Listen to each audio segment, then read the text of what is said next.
Welcome to Revolutionize Your Retirement Radio, bringing you insights and strategies to help you create a magnificent and fulfilling second half of life. Here's your host, certified professional retirement coach and best-selling author, Dr. Dorian Mintzer. I want to welcome everybody to the Revolutionize Your Retirement Interview with Expert series.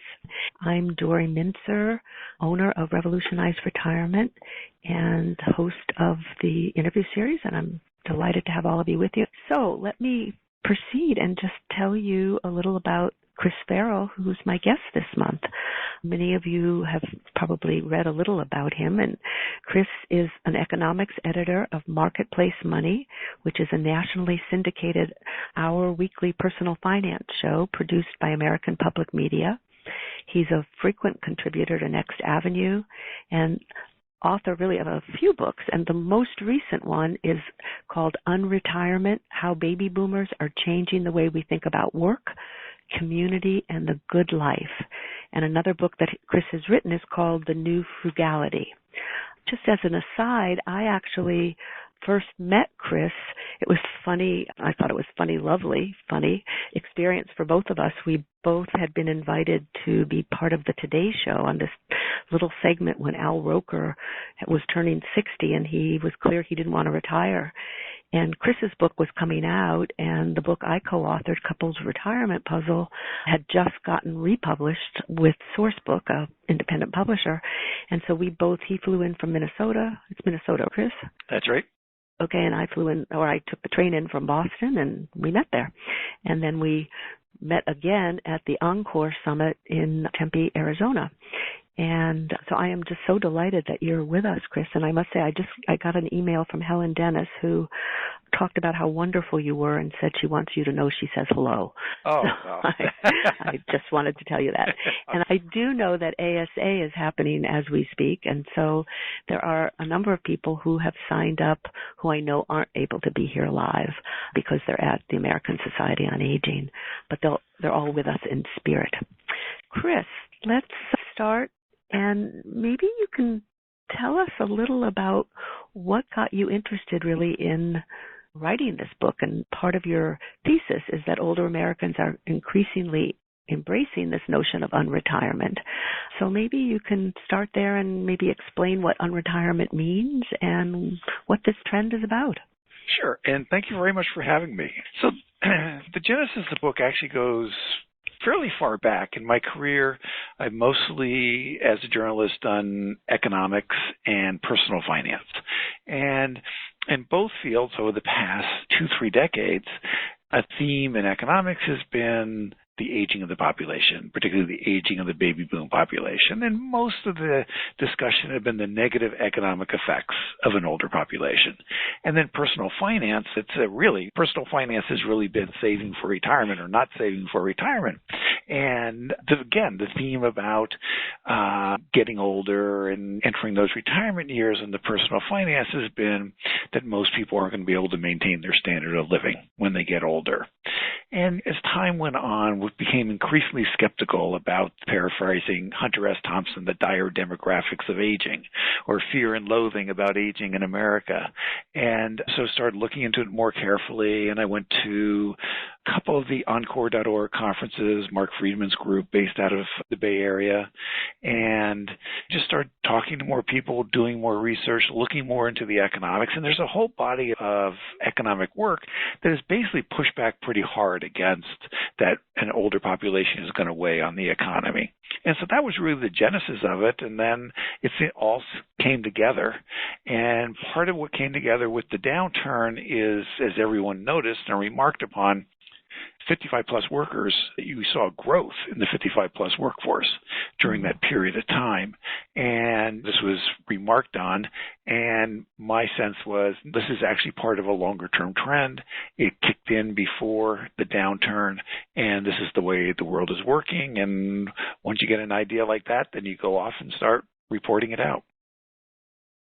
I'm glad you've decided to start reporting it out, because I think we've been seeing this trend for a while, and more people aren't wanting to leave, partly because they can't afford to, but also a lot of people aren't wanting to leave because they really love working.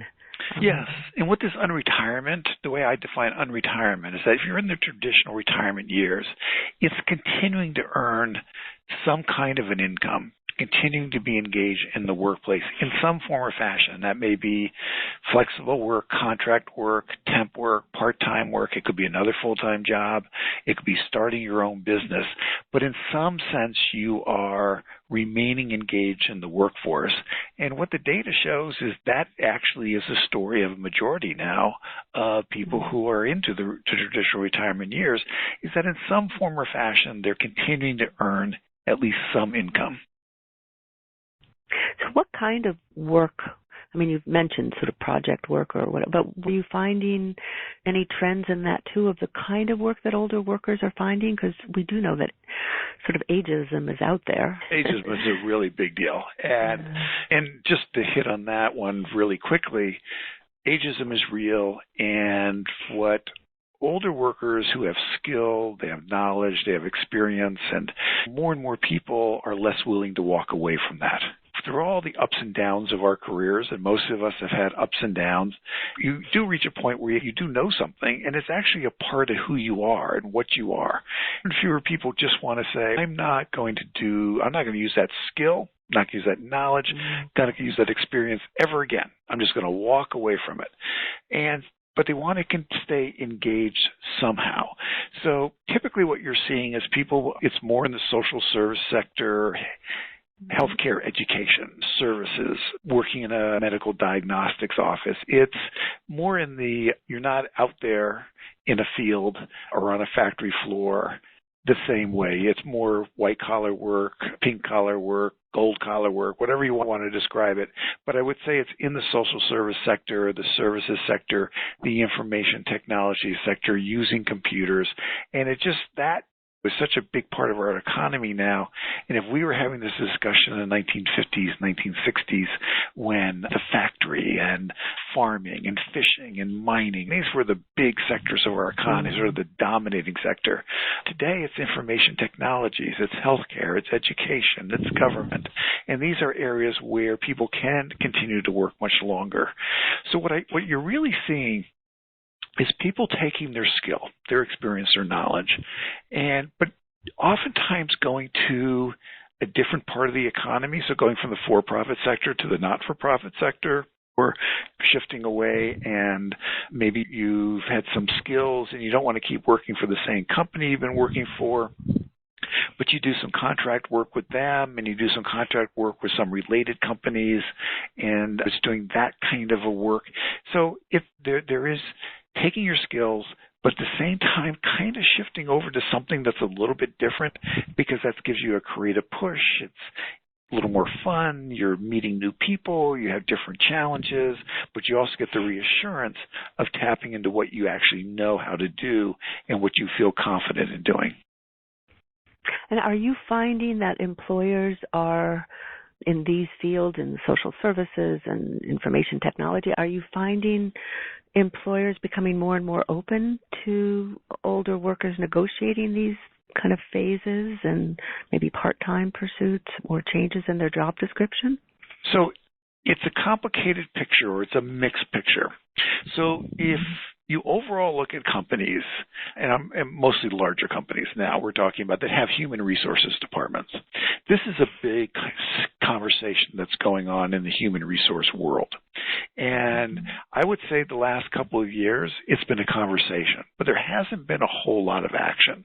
Now my sense is the tone of the conversation is changing, and I've given some talks before human resources professionals. And what there is a sense as the unemployment rate is coming down, as the economy is getting stronger, that, you know what, we actually have to start taking this a little more seriously, and we might have to come up with some programs. And so that conversation, I think, is shifting, but up until recently, it's still an awful lot of you negotiate with your supervisor, you negotiate a deal with your boss.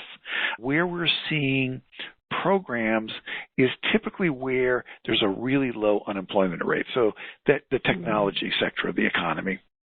Probably the best known program right now is Intel and their Encore Career Fellowships. So you've been working at Intel, you decide it's time for you to retire, you want to take your skills in a nonprofit sector, you applied to become an Encore Fellow, and it's a matchmaking service. And they match your skills to a nonprofit that needs your skills, and you get a stipend. And so it's a very good program. IBM has its program going from you're a worker there and you want to become a teacher. Hewlett-Packard has it, Cisco.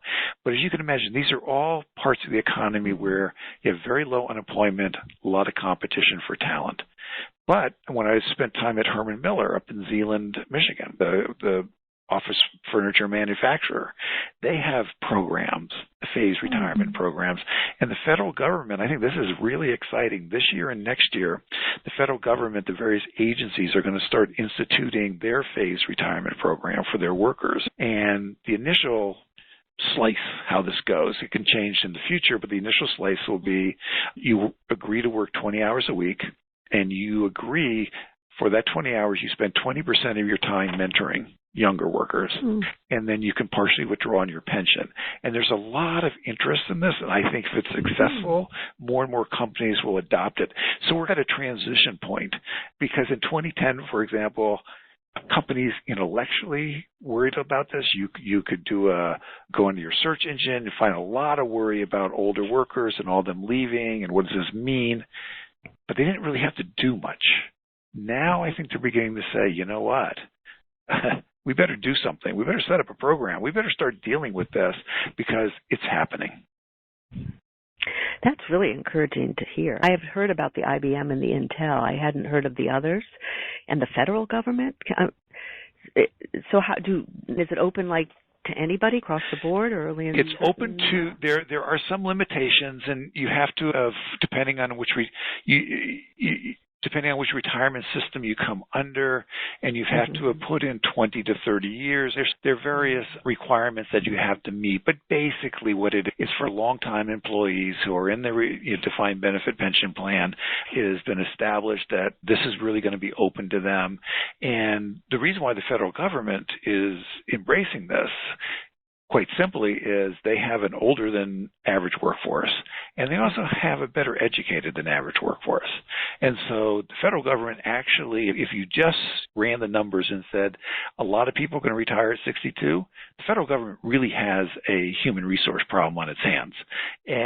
But what they're banking on, and I think it's the right thing to do, they also have a well-educated population, not necessarily desirous of immediately retiring, and would be intrigued by the prospect of a phased retirement. So I think it's a smart idea.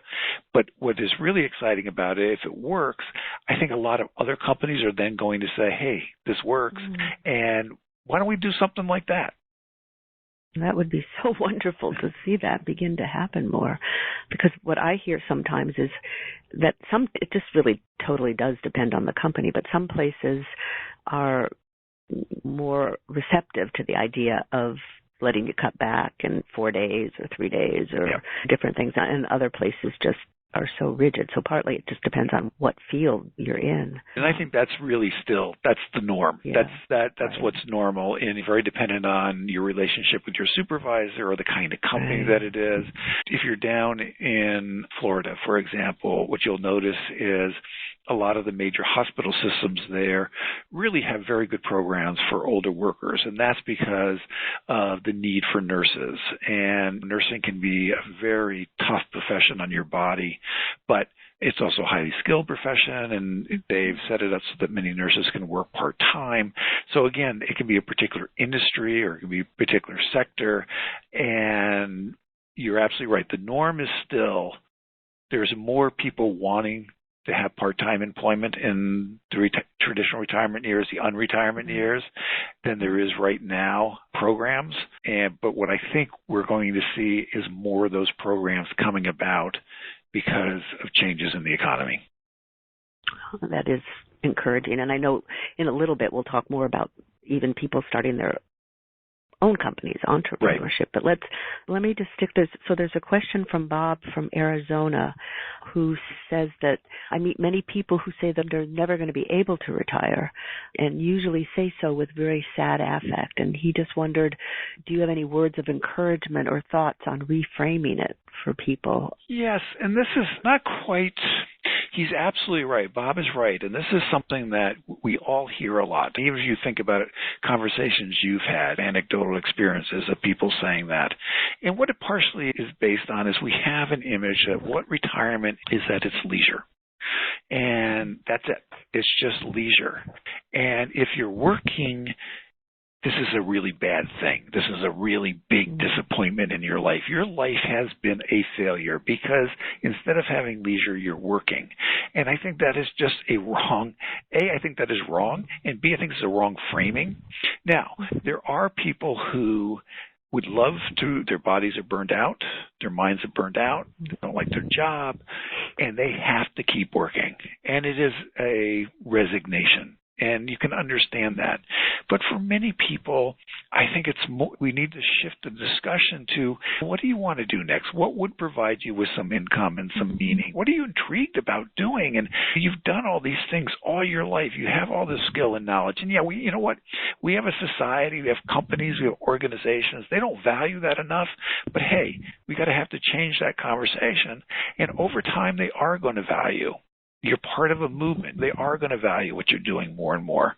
And I also think that there is I don't know if you've come across this, but almost like an institutional discussion that says, look, we have to portray older people as frail and vulnerable because we're really worried about what's going to happen to their benefits.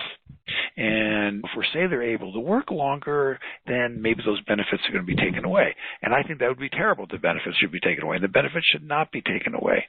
But a lot of these older workers are not frail. They're not vulnerable. They are engaged. They have something to offer. And so it's really of changing the conversation to what do you want to do next? And what might that be? And let's figure that out. Let's go have some informational coffees and let's go have some informational discussions. So you're absolutely right. The only thing I will say, and I was talking with somebody the other day about this, and we were both remarking on it, which is 15 years ago, if you mentioned working longer, it was universal that this was horrible. This was terrible. You were the rat in the room. And why were you talking about this? And today, I don't know if this is your experience, but today, the major response, what does this mean? So what might I be doing? Oh, explain to me this a little bit more. And it's a very different conversation. And what I think is happening is we're getting older, and the people that I'm talking about are older, and are kind of intrigued by this. So the discussion in 15 years has really changed. Yeah. Oh, I think you're absolutely right. I see that myself. What's interesting is when you think about the oldest boomers that are those born between right around 1946 to, I guess, the next 4 years or whatever, it's 9 years ago now that, because I'm one of them, so I know when everybody turns 60, so I can keep track of it. And of my generation, of the leading edge boomers, as they're called, there really was this sense, we have to keep working, we want to keep working, we're too young, we're too vital, we're too this, we're too that. But it's true, we're all getting older now. And what I found then, and I don't know if you have, but I found then that some of the younger boomers who were then just still 50, they still were talking about wanting to retire at the more traditional age. And I think now the youngest boomers have all turned 50. And I think it's starting, the demographics have changed too, because there's 10,000 a day of people turning 65 or around that, I guess, turning 50. And it is mind-boggling in terms of just a number of things that came to mind. Just the number of people. Many people are young and vital and just want to keep working, plus also it makes a big difference if you're going to live into your 90s if you keep having some income, even if it's not full-time income. Yeah, the impact on household finances is really quite powerful. Even if you're earning a slim part-time income, it does change the numbers. It does have a big effect. And then, of course, for many people, there will come a time when they do retire. But what is turning out, and John Chauvin at Stanford University has made this argument, is that actually the number of years that we're in the classic retirement, the sort of more classic sense of retirement, hasn't changed that much. What is changing is that we're living longer, and therefore the average person or the median person is working longer. And it's not, part of it is, for some people, it's purely economic, but for many people, it's partly economic. The economics are so powerful. But on the other hand, it's also, we're better educated. We're healthier than previous generations. You probably have seen all those surveys. You probably know a lot more about those surveys than I do in terms of when they ask people in their retirement years, what do you most miss about pre-retirement? Number one on the list is almost always colleagues, the people I knew at work, the people I interacted with at work. And so work is really a social institution. And what we're also finding is that the people who don't have to work, the people who could retire in the very traditional sense, they want to keep working, because work is part of who they are. So I think there's a lot of forces coming together. And I'll toss out an idea for you, which I've just been experimenting with, and it was Mark Friedman who wrote a piece about the importance of taking a sabbatical. And for most of us, it really turns out sabbatical is just not practical. Unless you're in academia, maybe you're a law partner. There's certain parts of our economy where sabbaticals are built in. For most of us, it's not realistic to take a sabbatical. Oh, we can't afford to take a sabbatical. Okay. What retirement has turned out to be, saying goodbye to your colleagues for the last time, walking out the door, what retirement has actually turned out to be is a sabbatical. Because within 2 years, the majority of those people who have said goodbye to their colleagues for the last time, they're still working. It's just that they needed a long vacation. They needed a break.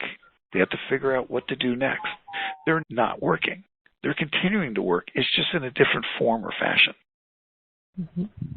It is an interesting concept to think about that, and I've seen that too. Some people just really do want totally out, and then they want to come back, which then leads to, there's a question from Jim who's in Maine, and it's maybe the question can be posed either for people who want to stay at work, but also those who want to come back into the workforce after maybe being out for a couple of years. How do we convince the HR people and CEOs that they should be preparing for this large boomer exodus from the workforce and to be thinking about flexible hours, mentoring, easing out, to retain the historical knowledge and the culture?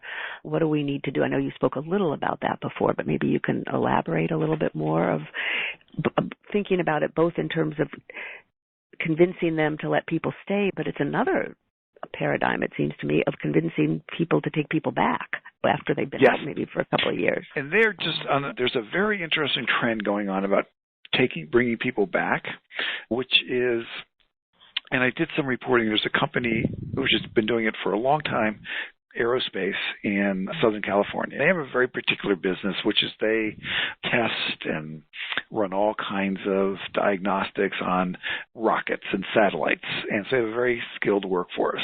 And they had set up what they call the casuals. And what the casuals is about 350 people right now.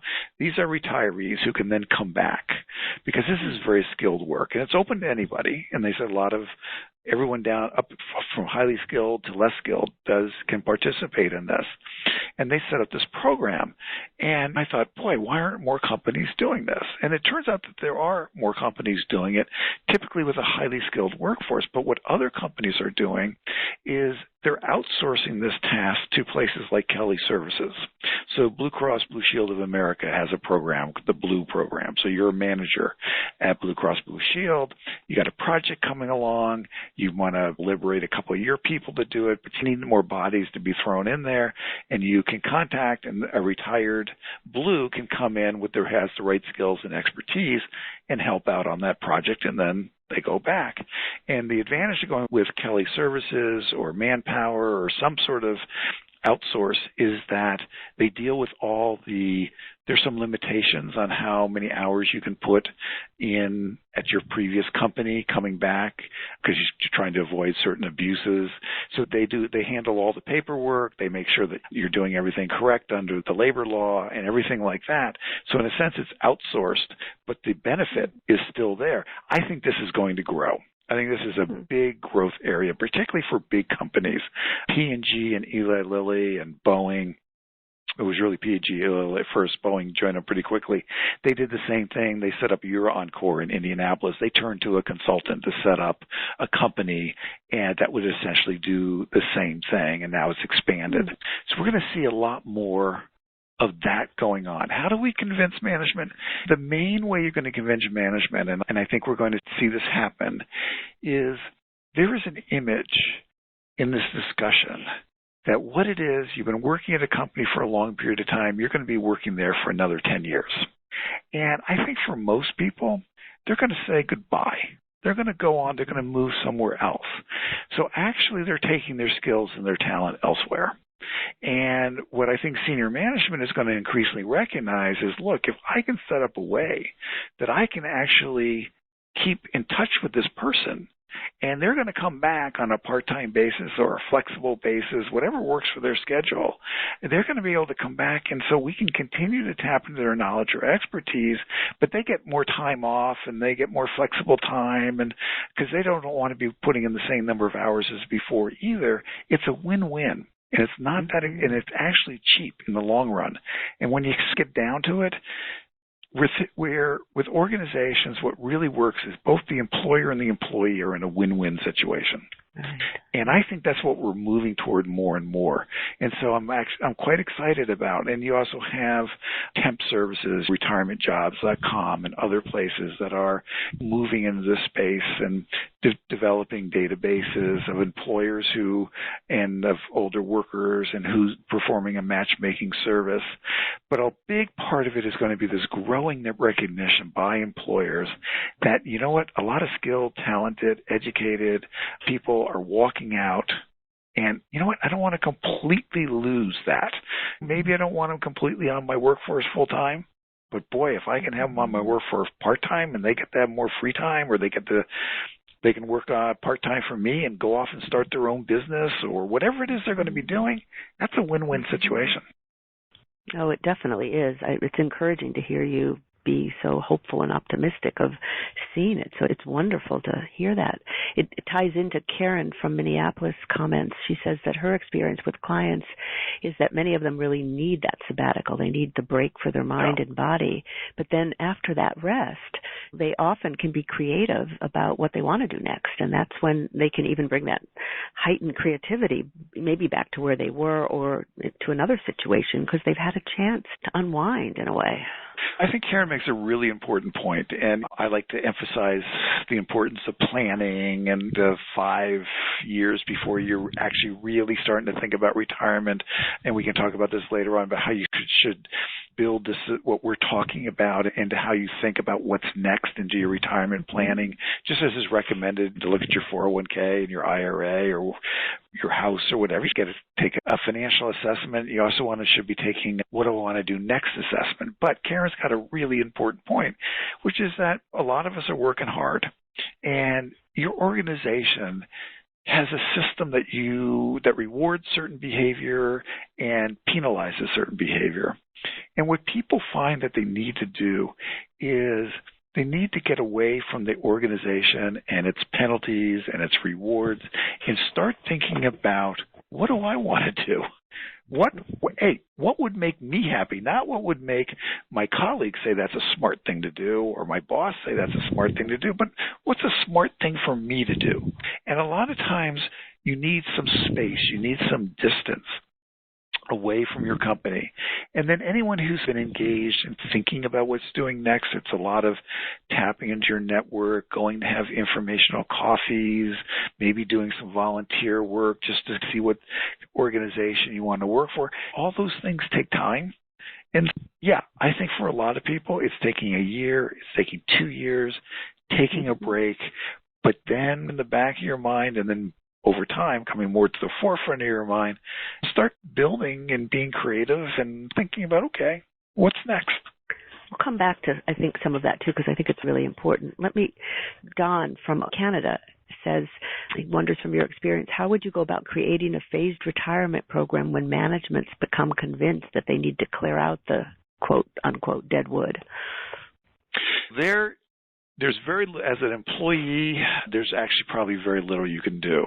What will change management is when peers start doing it.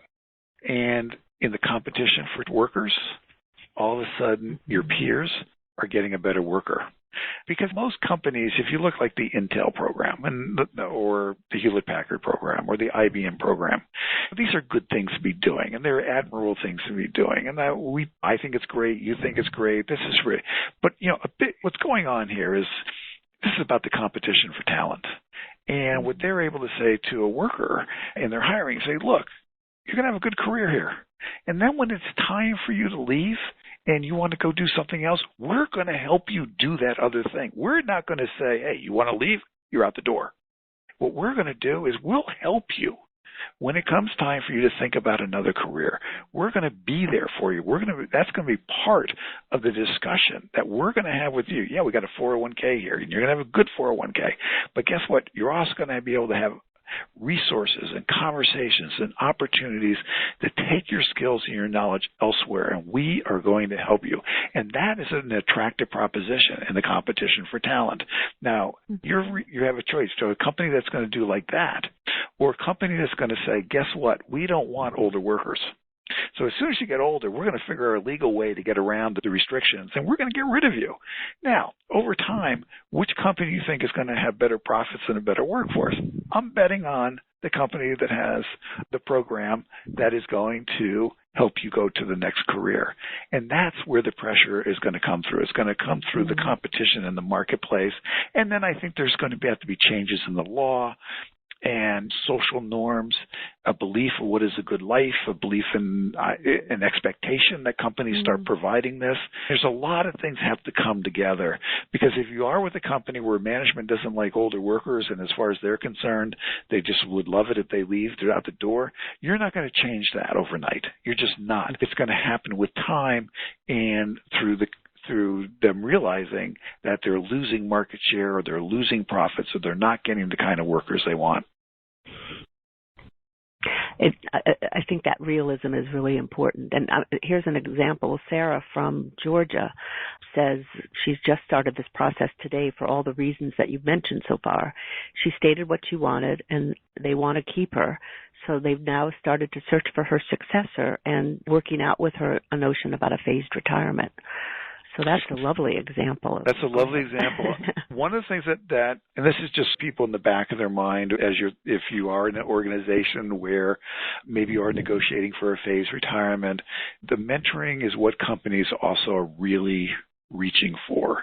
And mentoring can be a little bit, sounds great.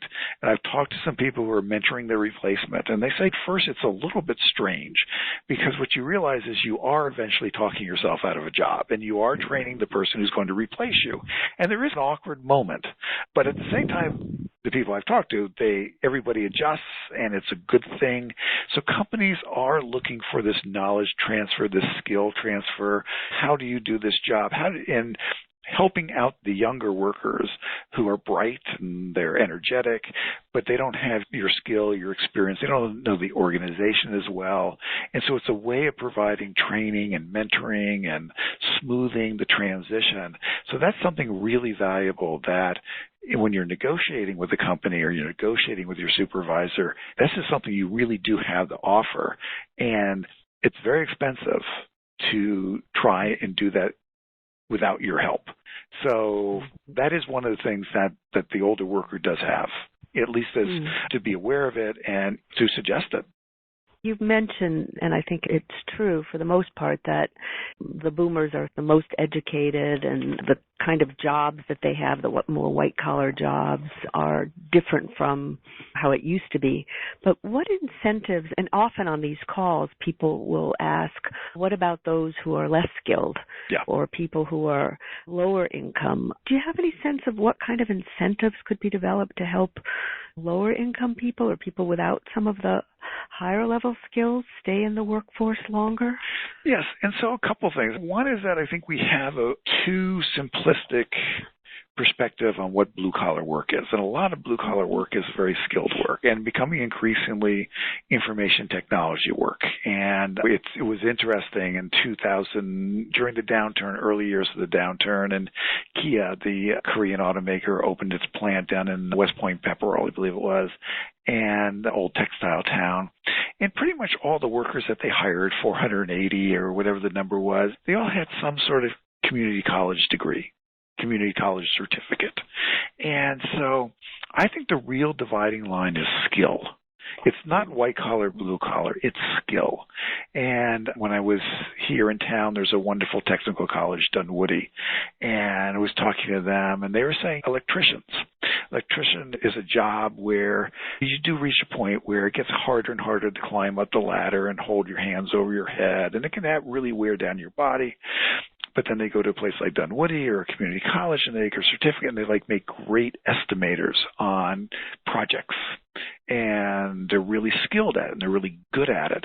And so it just turns out they have what we call an encore career, but it doesn't actually show up in a lot of the discussion. So if you look at apprenticeship programs around the country, which have been growing, a lot of the apprenticeship, who are the teachers? The teachers are the former machinists. It's the former welder. And they're having their encore career, their second career.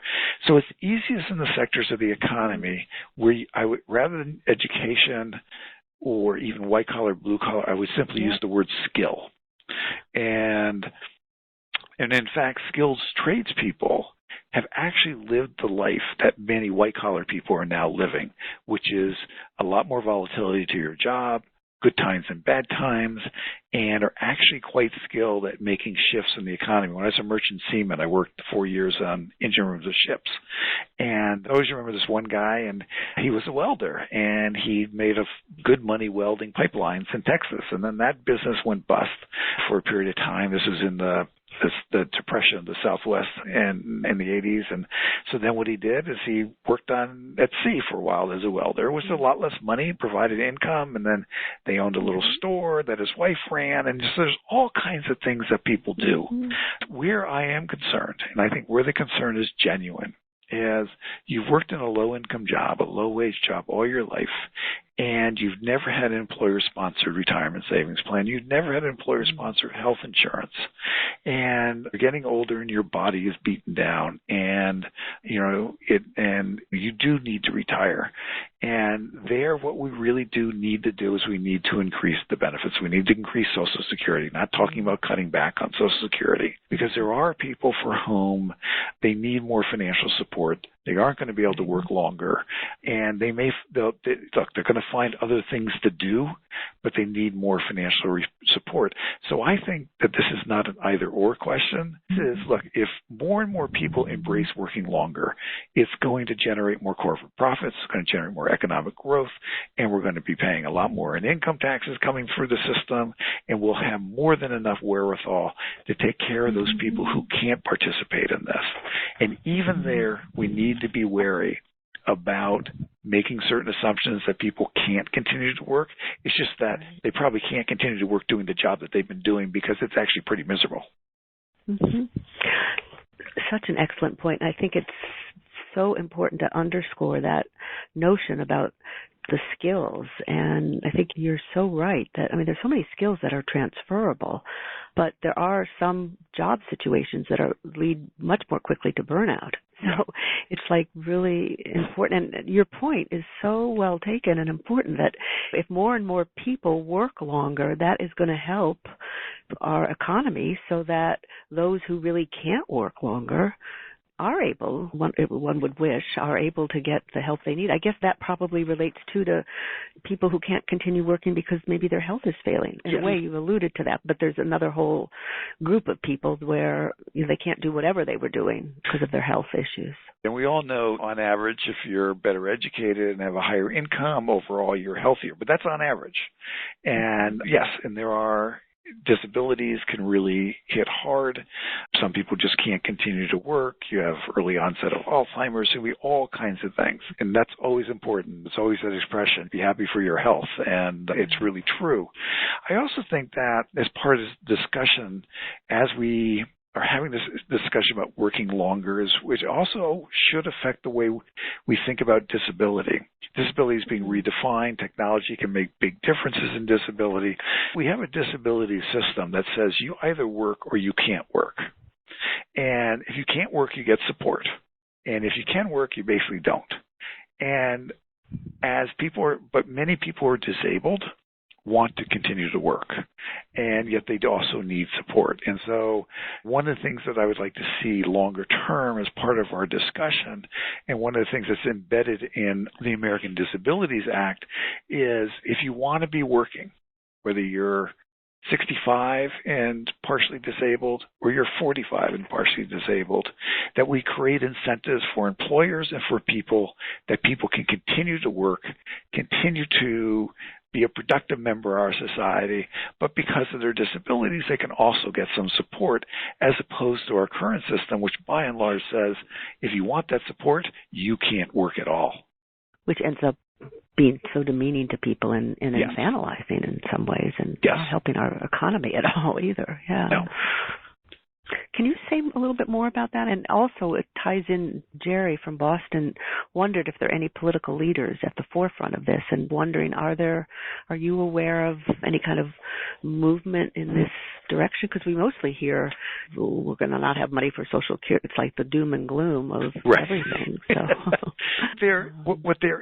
There's important strands of conversation and thoughtful conversation that are going on in think tanks and in parts of academia. So John Chauvin at Stanford University, for example, he has a proposal out there, which I really love, is pick 40 years. You've worked for 40 years. At that point, as far as Social Security is concerned, you're paid up. So you don't contribute anymore, and you are automatically, that's a bump up in your pay, and you're cheaper to your employer. Olivia Mitchell, who is really the dean of pension economists, she and a couple of colleagues came up with this absolutely brilliant proposal, which is you're 66 years old, your full retirement age, and you delay retiring to, say, age 67.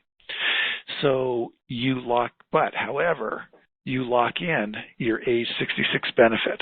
And then your extra, because you worked for an extra year, you get as a lump sum payment. And people like lump sum payments because you can give the money to your children, you can give money to charity, you can invest it if you think you can invest it. There's a certain amount of control that people like to lump sum payment. And they estimated that if you had this program, that people would work about a year and a half longer on average. And some people would work actually quite a bit longer because they really did want that lump sum payment. But it's a program that you lock in a downside. So you get your annuity for age 66, but if you work to age 70, you get a lump sum that represents age 66 to age 70. So these ideas are out there. The Center for Retirement Research in Boston, Encore.org, Life Reimagined, the Richard Leiter's group's been doing a lot of good stuff. But so I think on a sort of more of a grassroots level, there's some really thoughtful ideas out there. There is almost none of this discussion going on the state level, and there is certainly almost none of this going on in Washington, D.C. And my guess is it's going to take, on the state level, we're probably going to start seeing more over the next 5 years, because states have to deal with an aging population, an aging workforce, the baby boomers. States are more, they have to deal with it more quickly. I think in Washington, it's going to probably take, 10 years to affect the conversation, because there's so much that could be done to create smart incentives that would encourage people to work longer. But for those who can't, or for those who don't want to, they wouldn't have to. But creating incentives for people to work longer, positive incentives. But right now we're kind of frozen, so very little happening in Washington. I expect a lot more to actually happen on the state level, but most of the activity that's happening right now is more grassroots. And I guess just even individual people thinking about, just as you were saying earlier, what's important to me, what's next, and really trying to push, that's part of the grassroots level, but even on an individual level, that's right, within their own companies, that it's going to need to come from that. What have you found have been some of the implications for people of working longer? And you mentioned before, and I agree with you, about the importance of retirement planning, and you've said, but maybe you can say more about just the impact it has if there's another year to 5 years or 10 years even in the workforce.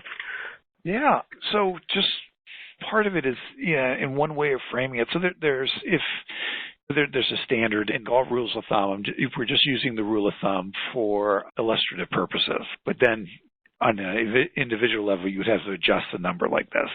But there's a rule of thumb in personal finance that you can withdraw 4% from your retirement savings. And then the next year you do 4% plus inflation. So if you earned $10,000, that's the equivalent of a 4% withdrawal from a $250,000 portfolio. Mm-hmm. So the implications are there. Robert Shackleton, this is one way of illustrating the power of working longer. Robert Shackleton is an economist at the Congressional Budget Office in 2004, and he did this illustration. So you have a couple that make $100,000 a year. They're both working, they make $100,000 a year, and they want to, if they retire at age 62, if you use the standard, you need 80% of your pre-retirement income in retirement to maintain your standard of living, and then you use Social Security's average life expectancy. If they file for Social Security at age 62, they need a portfolio of $890,000 to maintain their standard of living for their average life expectancy. If they wait till age 66, their full retirement age, they need a portfolio of $550,000. And if they wait until age 70, they need a portfolio of $260,000. Now, those are just illustrative numbers, but what it really says is it changes how we think about how much we need to be saving. And it changes our whole perspective on the economics of old age. Because a lot of it, this is more of an impression, but a lot of I just get this sense of everyone's assuming you stop working at 60 and then you live the next 30 years off your savings. And of course you're going to have a gloomy perspective because there are so few people that can do that. Who knows somebody that can do that? And we probably maybe know one person in our life who could possibly do that. Most people can't, of course, but if you're continuing to work part-time, and what that allows you to do is delay taking Social Security, and for the typical worker, the Social Security benefit, taking it at age 70 versus age 62, the benefit's more than 75% larger. You can, if you continue to work, you can add to your retirement savings. The kids are out of the house. They're not living in the basement any longer. You can add to your retirement savings, or at least not tap into your retirement savings. Or if you have to tap into your retirement savings, you're tapping into it less. It just means that your money's going to last longer. And the other thing is, and this is often underestimated, if you're continuing to work, it's good for your health. Now, that may not be true in all jobs and not true for all people, but most of the time when you're at work, it's a community, and you have to use your mind. You have to get up in the morning. You have to get to work. You have to get back home. And there's all these, you've probably seen all these mind games for older people, how they can keep their mind young, right? Go to work. They change the computer program. They update it like every 3 months, and you got to learn something new. I'm just doing this right now with Microsoft. And but if you think about it, when you go to work, you talk to people. You have people you like. You have people you dislike. You have new things you have to learn. You have all kinds of things that engage you. And so the fact that you're getting up and you're moving about and you're involved in the community, even if you don't like a lot of those people, that's the nature of community, these things are good for your health. What is really bad for your health, and what is really clear is bad for your health, is isolation. And isolation is bad for your mental health. It is bad for your physical health. And for many people, work is one way of staying engaged in a community. You are so right on that. And it's one of the areas that I'm so influenced by, which is positive psychology. It says well-being is connection, engagement, and purpose and meaning. And just as you've said, that work provides that. And if people aren't going to work, you need to figure out how you're going to build that into your life so you have that connection, engagement, and purpose and meaning. But work is a key part, and I find this so much in my clients. If people are thinking about leaving work and haven't thought about what work has provided in those ways, separate from the money, then they're digging a grave for themselves. Not literally, but I mean, for some people it is literally. But you can just spiral down if you don't build that into your life, which ties right into a comment by Linda, who's calling in from Milan. And she starts out with a salute to Milan, and she says, no question, just a note to say how much I've learned from Chris since his NPR Sound Money days with Bob Potter. She says, I'm enjoying an extended stay in Europe, part teachings about retiring financially independent. So here's to you, Chris. Wow, that's wonderful. Thank you. So I wanted to share that part with you. That's great. So one of the other things I wanted to, what about people, two things. One, I think you're so right. And if people begin to think about what it really means to work a year or 2 or 5 or 10, I don't know if ever the retirement age will change. Maybe that's something that needs to happen. But I know from my personal situation, as I said before, I'm in my late 60s. My husband's in his early 80s. He still works part-time. And we're able to do a lot of the things we want to do because of still working. Yep. And it makes a difference. Yeah. It does make a difference. And so this is one of the things where I think one of the more interesting questions, and it is not an easy question to necessarily answer, is what do I want to do next? And one of the things that, I don't know if you've had this experience, but in reporting out the book, one of the things that really struck me, I'm at an age where, including my son, my youngest son, a number of young college graduates will come to me and they'll ask for career advice, job advice, not so much asking for a job. How do you think about it? And how do I go about doing it? And what are my prospects? And someone I can talk to because I'm interested in this. And these are wonderful conversations. These are important conversations. And I think, like most people, there's an idealism there, and we applaud that idealism. They want to be doing something that they're proud about. They want to be earning an income. They want to be independent. And this is great. When you talk to someone 60-something who's in the same position, because they want to earn an income, remain independent, but they also want to do something that they feel proud about, that they feel like they're giving back, that they're making a difference. And the only real difference between that 60-something person and the 20-something person is that the 60-something person knows time's short, and to the 20-something time is infinity. And so what has struck me is that a lot of people aren't quite sure, what is it that I want to do next? What is it that will give me an income but also give me meaning and give me a sense that I'm making a difference and I'm giving back to my community? And so this is why I really think in those years leading up to retirement, and as I mentioned earlier, there is an important conversation about running the numbers and how much will you have and what's going to be your income when you do say retirement. Let's start talking about what do you want to do next. And there's a wonderful man, Jake Warner. He founded a company called Nolo.com, which is a self-help legal organization. It's national, but started out in the Bay Area. And I was interviewing, and something he said always stuck with me. He said, in the Bay Area, environmental organizations are really strong. You could use any other type of organization, but this is part of the story. And he said, here's the thing. You'll have someone show up, 68 years old, and they've had good careers, and they're good people.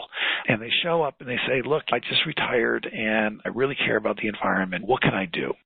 And he says, we'll put them to work, and it's good. These are good people. He said, but we have other people. They start showing up, volunteering, do all kinds of activities at age 60.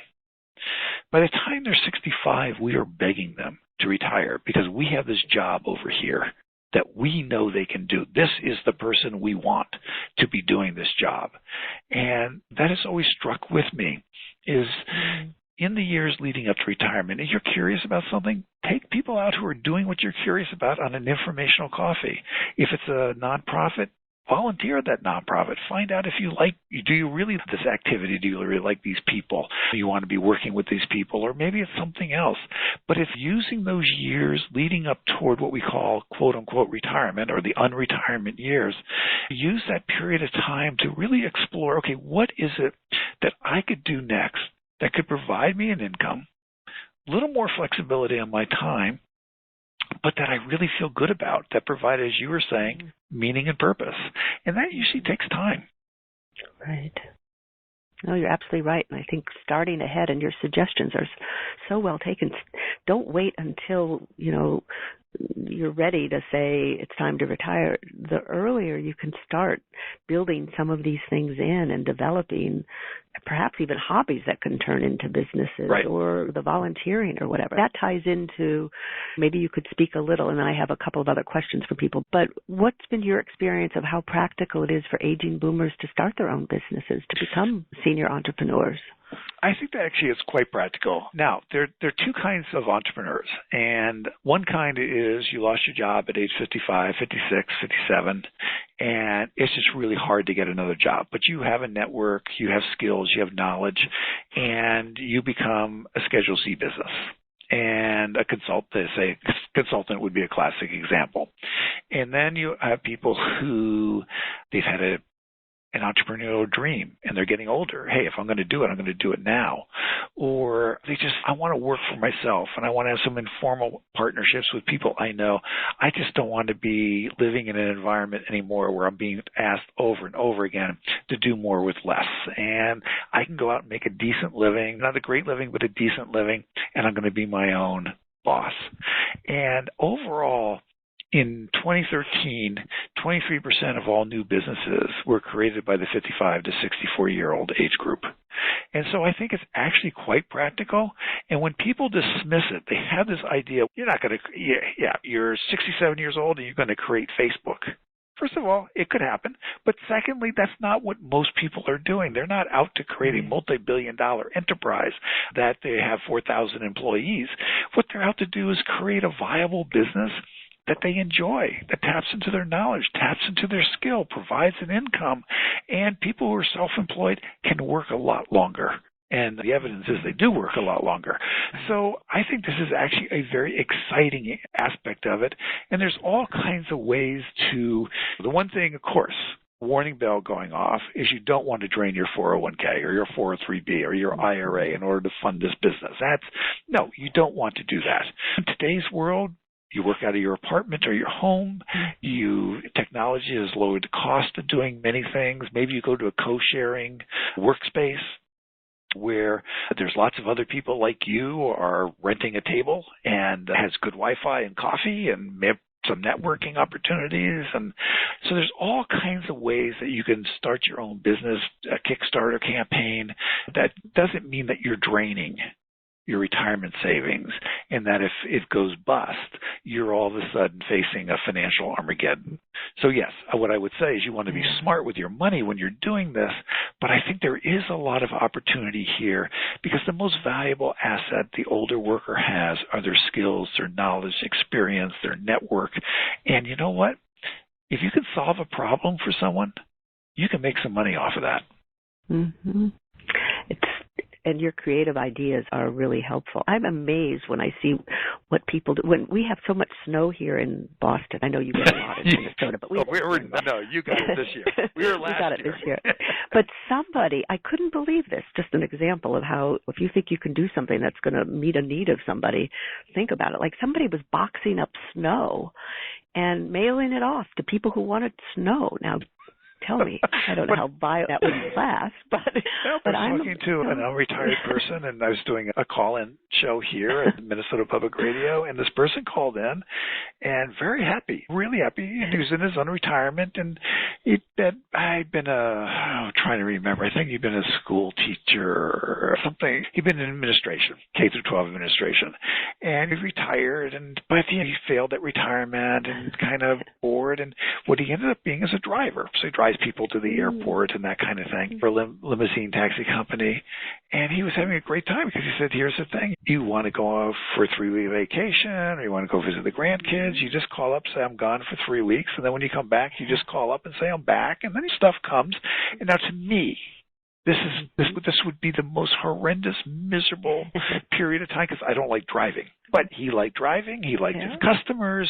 He liked the flexibility. And so people are incredibly creative. But what and maybe you're like someone listening to this is like me, driving. I would never want to do that. But the thing is, most of us, when we think about what's next or what possibilities are out there, a lot of us think about doing the exact same thing that we're doing at the similar kind of organization that we're doing it. And just as you can be creative with artwork and with your photography and what you do on the computer or singing in a cappella group or all the things that people are creative, you can also be creative about what kind of work can I be doing. And here was a guy who realized he liked driving, he liked people, and he liked the flexibility. And boy, this was really working for him. Yep. And it's such a great example that it's just what might work for one person isn't going to work for another, but be creative and open to think outside the box is really what it comes down to recognize there are different ways of earning money, and what you can give might be what somebody needs. And there you are. Two other questions. I know but thank goodness you had said you could stay a little longer. 2 questions really asking for sort of advice and resources. One is from Michelle in Boston, who wondered if you know what would be a good resource for single women, no children, to plan for the future financially and live an active lifestyle. She says she's worked in social services, and so her income has not been that substantial.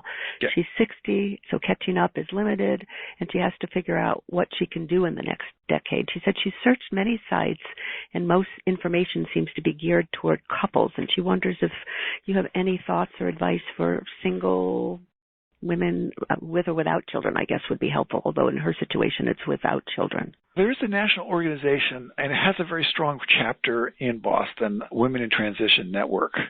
The Transition Network. Yes, and Transition Network. Yep. Transition Network. And as I say, they have a very active chapter in Boston. They have an active chapter in San Francisco. Yep. And that would be one resource that I would tap into. All these resources, what it is, if you go to some chapter meetings and you talk to people, and then you find out where else to go, where else to explore. But that would be, if I were in the Boston area, that would be one of the groups that I would reach out to right away, and then treat it as almost like a portal. I'm going to gather information, and I'm going to find a like-minded person. I'm going to find some people who are in similar circumstances to me, and it might be the Transition Network. I don't know. It might be some other organization, but I think that's the kind of way that you can begin to realize what's out there. But I would actually do it in person, go online and find out when their next chapter meeting is or next speaking engagement, but actually go there in person, sign up, talk to people, the people who are there to be helpful, the people who are there want to share their stories. Everyone's kind of, the boomer generation may be called the me generation, but we're really turning into the us generation, and we want to help each other out. So that's at least one way to approach it. Yep. No, I think that's a great idea. And just to know that if you go to transitionnetwork.org, and there is a Boston chapter that's just developed this last year, and they're in-person meetings and stuff and get-togethers, and so it's an opportunity to resource with other people. It's a great idea. And Marilyn, who's in San Francisco, says, I'm 64 and want to get back to work. So this ties into the bit of the age discrimination. I'm finding due to the big gap and possible age discrimination that I'm not given a chance. I'm in social service and there's a lot of competition. I'm strong and in good health but don't feel I'm getting a chance. So she wondered if you had any kind of advice on, I know you spoke a little bit before about the trying to get back to work, but maybe advice for people in social service? Yeah, and the age discrimination, as I said, is real and cannot and don't want to minimize that at all. So there's a couple things to be thinking about. One is to really think about your network of people. These might be former colleagues from 10 years ago. It might be some neighbors. It might be some people at an organization maybe you volunteer at. And they might not be in the people that you necessarily know in the social service community, but in other communities that you interact with. and reach out with your network, because the thing about your network are the people you know, and more than 50% of all jobs, there's a whole cottage industry approved, comes from your network, colleagues and friends. And I believe actually the most powerful segment is the third degree of separation. So it's not necessarily a family member or a cousin, but it's like someone the cousin knows, that kind of a thing. But anyway, it's because age discrimination doesn't matter to those people. It just, they know you. They know who you are. They know what you're capable of doing. And so that I would really cultivate, really reach out. And there's a great journalist, David Halberstrom, and he said something that has always struck with me. He wrote the book, The Best and the Brightest, for example, which was one of his books. But he was asked one time, as a journalist, what is your most important question? And he said, look, at the end of every interview, I always ask, who else should I talk to? And he says, I always get one name. Then I go talk to that person. And then when I end that interview, I say, who else should I talk to? And I think the same thing comes true when you're doing this job search, trying to get back into the market. Talk to people. Maybe you start out at first with the people you're most comfortable with, because it can be an awkward conversation. You can test out different ways of having the conversation, but always end that conversation with, who else should I talk to? There's the Transition Network is in San Francisco.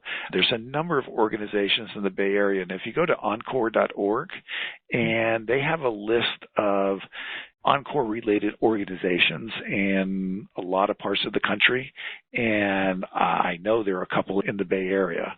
And so I would go to encore.org and then just do a little bit of clicking around. I'm not looking at the computer screen right now, but you can find out what's around in the Bay Area, and then again, start going to some of these chapter meetings and talking to people and see if that can help out. Great advice. And I think you're right. For women, the Transition Network, Encore.org, RP has this Life Reimagined. Life Reimagined, which is a very good program, right. Yes. Yep. So there are ways, and I think your advice, Chris, is so important and well taken, which is talk to people who know you. They're not going to view you with the age discrimination, and it just may help you think outside the box again. Yeah. And I like that. Always ask, who else should I talk to? That's great. And by the way, always also ask them, what do you think I would be good at doing? You might not like the answer, by the way, right? But you're seeking information. You are out for information. So they might say something startling or surprising. And anyway, that I do think those conversations really will pay off over time. Wonderful. And I have a little thank you from somebody who said, thank you for mentioning the Transition Network. And let me just see what she says here. She says, thank you for mentioning the Transition Network. This is Linda from New York. She's in the New York chapter, and they have groups of women who are exploring the financial situations your caller mentioned, and they have occasional presentations by experts focusing on how to manage your finances to build your life options. Also, by extending your network through TTN, which is the Transition Network, you'll meet like-minded people who are pursuing similar interests. There are 12 chapters around the country, and she's on the TTN board. So by all means, I think it's a terrific organization for you to check out. Chris, this has been fabulous. I just can't thank you enough. I do want to say, there's one more person here. Renee from New York says she acknowledges that age discrimination does exist, as many other discriminations. Know what you have to offer, and stay away from places that the RP listings say are not good, and go to the ones that RP says are the best places to work if you're over 50. And Renee has a book, she just reminded me, I'm glad you're on the call, Renee, Achieving the Good Life After 50, and she has a lot of suggestions for being able to look and go through some exercises and all to think about finding work when you're over 50. So I recommend her book. And also Carrie Hannon's books are often really helpful. Thinking that. Yeah, I heard Love Your Job is a very good book. That just came out. That just came out. And Marcy Albahor, the Encore Career Handbook, which is tied into encore.org that Chris has mentioned. And it's got some terrific suggestions of just helping you think about what's next. So I recommend all of those. I could go on for hours, but I know we've already gone much over. So any last, you may want to share your website with people, and any last takeaway, Chris, that you'd like, or last kind of comment that you'd like people to take away? Yeah, so today? The takeaway is And I think it's been underlying all these questions in our conversation. This is an enormous experiment that's going on. And this is a rethinking, it's a reimagining of the last third of life or the last half of life. And the real beneficiary, and the thing about experimentation is that it's not going to work out for everyone. And that's just a harsh fact of life. Because the real beneficiary, though, of all this experimentation is the younger generation. So when my 22-year-old is in his 50s, he's a very different view of what the last third of life is like than the current 50-year-old and the current 60-year-old. And I think that's one of the most exciting aspects of this whole conversation that we're having. Yes, it's involving the boomers and the changes that they're facing and the redefining and the reimagining. But in doing this experimentation, the younger generation is going to learn a lot. And by the time they're in their 50s and 60s, it's going to be a very different experience. And I think that's exciting, and I think it's wonderful, and it should put to rest to any of this conversation about intergenerational conflict. We're in this together. How wonderful to hear you say that. And that's very exciting. It's part of that giving back. That's so much part of the 60s generation that I'm part of, but this idea that what we're doing is really changing the paradigm for our kids or that generation. And the whole retirement notion, getting older notion, it's going to be different than it is for now. That's a terrific takeaway. Thank you. This was just wonderful. Thank you so much for being with us. And Chris, thank you. And everybody, I really do encourage you to buy the book. Take care, everybody. Thanks again, Chris. This was great. You've been listening to Revolutionize Your Retirement Radio with Dr. Dorian Mintzer. To learn more about the resources mentioned on today's show, listen to past episodes, or download our free retirement transition guide, visit revolutionizeyourretirementradio.com.